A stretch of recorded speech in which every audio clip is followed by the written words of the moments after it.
நன்மை செய்தும் அதற்காக பொறுமையோடு துன்புற்றால் அது கடவுளுக்கு உகந்ததாகும். 1 பேதுரு 2ஆம் அதிகாரம் 20வது வசனம்.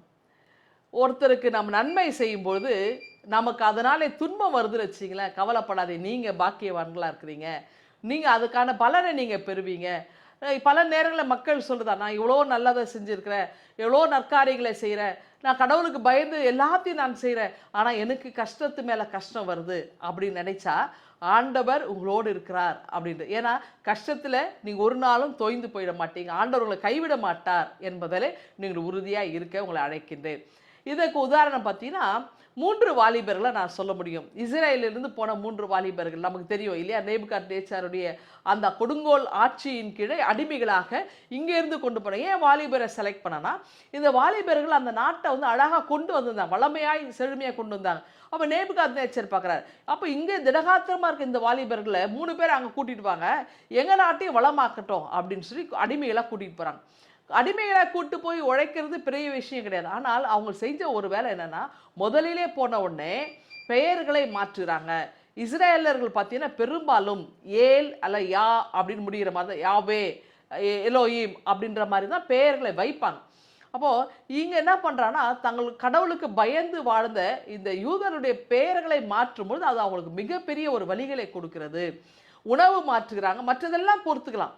அப்போ எங்கள் இஸ்ரேல் கடவுளை மட்டும்தான் நான் வழிபட முடியும். அப்படி என்றால் நீங்கள் உங்களுடைய கடவுளை, பாபிலோனில் இருக்கிற கடவுளை வழிபட சொல்லி எங்களுடைய கடவுளை நாங்கள் வழிபட மாட்டோம்னு ரொம்ப அந்த வாலிபர் தீர்க்கமாக இருந்தாங்க. அப்போ அந்த வாலிபருடைய பெயர் என்னென்னா, அதாவது அனனியா, மிசாயேல், அசரியா. அனனியா அப்படின்னா ஆண்டவர் அருள் கூறுகிறார் அப்படின்னு பொருள்.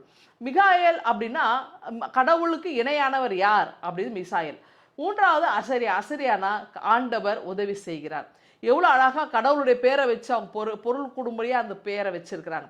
இது அப்படியே மாற்றி ஷாத்ராக், மேஷாக், ஆபேத்நேகோ அப்படின்ற பேரை வச்சுறாங்க. இந்த ஷாத்ராக், மேஷாக், ஆபேத்நேகோ அப்படின்றது என்னென்னா பாபிலோனிலே வழங்குகிற பாகால்களுடைய பெயர்.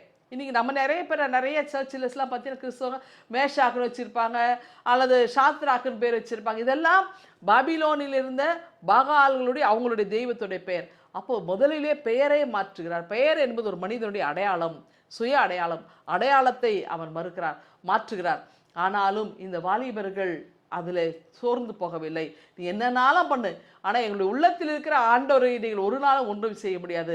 இந்த தலை கடவுளுக்கு மட்டும்தான் வழிபடும், கடவுளை மட்டும்தான் சார்ந்திருக்கும், அவருக்கு மட்டுமே தலை சாய்க்கும் என்பதில் இந்த வாலிபர்கள் ரொம்ப உறுதியாக இருந்தாங்க. அவங்க வாழ்க்கை எவ்வளோ பிரச்சனை அந்த சின்ன வயசில் இல்லையா, அதாவது எரிகிற நெருப்பில் தூக்கி அக்கினியில் போடுறாங்க, பயங்கரமான த்ரெட்னிங் வருது, அவங்கள பயமுறுத்துறாங்க.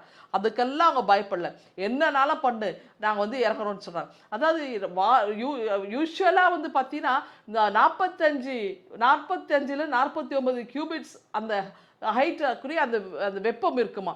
என்ன செய்கிறேன்னா 102 அடி வரையிலும் அது எரிகிறது. அவள் பாருங்கள், அந்த கியூபிட்ஸ் அந்த அந்த வெப்பத்தணலை அதிகமாக கூட்டுறார். அவ்வளவு கூட்டி எல்லாம் பண்ணாலும் இது வாலிபரை தூக்கி போட்டாலும் அவருடைய முடி கூட கருகவில்லை, அவருடைய ஆடை கூட ஒன்றுமே ஆகலை. அப்படி என்றால் அப்படிப்பட்ட கடவுள் அவங்களோட கூட இருக்கிறார். ஏன்னா இவங்கள வைராக்கியமாக இருந்தாங்க, கடவுள் மேலே பக்தியில் இருந்தாங்க. வாலிபர்கள் கடவுளுக்காக பக்தியாக இருக்கும் பொழுது கடவுள் அவங்க கூட இருக்கிறார். அப்போ அவங்க வாழ்க்கையில் எல்லா பிரச்சனை, கிட்டத்தட்ட 1000 கணக்கான மக்கள் அங்கே கூடி நிற்கிறாங்க. இவங்களை காப்பாற்றுறது யார் அப்படின்னு கேட்டேன். நான் ஒரு மாதிரி கேலியாக ஏளனம் செய்த நேபுகாத்நேச்சார் இப்போது அவர் வாயில் சொல்கிறாரு, எத்தனையோ மக்கள் முன்னாடி சொல்கிறாரு, உங்கள் இஸ்ரேல் கடவுளை போல உண்மை உள்ள கடவுள் யாரும் இல்லைன்றதை அவர் அறிக்கை செய்கிறார். இதுதாங்க பெரிய விஷயம். அப்படி என்றால் அந்த வாலிபர்களுக்கு வந்த பிரச்சனை ஒன்றுமில்லாமல் போனது. நம்ம வாழ்க்கையில் கூட எப்படிப்பட்ட பிரச்சனைகள் வந்தாலும் அதை ஒன்றுமில்லாமல் அதை மாற்ற ஆண்டவர் வல்லவராக இருக்கிறார். அப்படி என்றால் நாம் அவரை சார்ந்து பக்தியோடு வைராக்கியத்தோடு இருக்கும் பொழுது ஆண்டவர் எல்லா பிரச்சனையும் நம்ம வெளிவருவதற்கு உதவி செய்கிறார். இந்த சிந்தனையோடு இந்த நாளை துவங்குங்கள். ஆண்டவர் உங்களை ஆசீர்வதிப்பாராக. ஆமேன். எங்கள் அன்பின் ஆண்டவரே, என்னாலும் நாங்கள் உண்மையிலே சார்ந்து வாழ எங்களுக்கு கிருபை தாரும். இயேசுவை ஜெபிக்கிறோம் அன்பின் கடவுளே. ஆமேன்.